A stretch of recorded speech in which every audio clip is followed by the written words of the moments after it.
Was Noah real, and why was it important to preserve specific animals and people during the flood? All right. Yes, Noah was real, Hmm. right?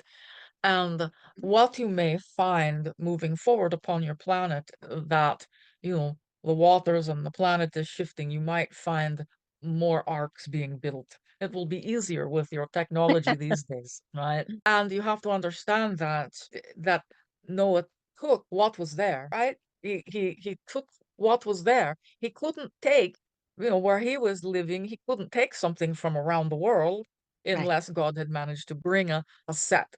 So Noah took what was there. And also, the number of species upon the planet at that time were fewer. The animal kingdom has evolved as well.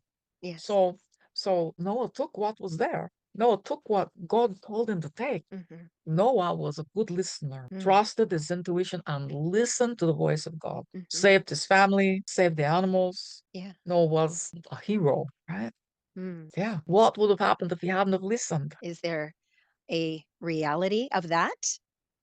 Is there a Noah that didn't listen and Of course. everything changed? Of course. What does that timeline look like? That looks like, someone who didn't trust their instincts and intuition, somebody who could only see the impossibilities of creating an ark and bringing the animals on board. Mm. How will we feed them? How will we clean up the messes? How will we, you know, all of that, right? And so Yeah. they didn't act. They allowed their fear, they allowed the impossibilities to keep them from following God's voice and what their intuition was telling them.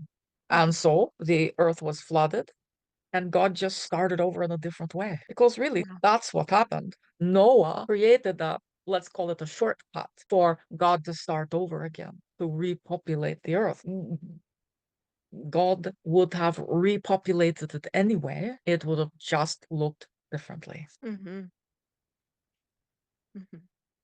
Wow. Yeah, of course. Of course. There's timelines for each and every one of you out there, Right. where you're experiencing something here and you're experiencing the polar opposite of that somewhere else. Mhm. Mm. Yeah. We encourage you to listen for the voice of God, right?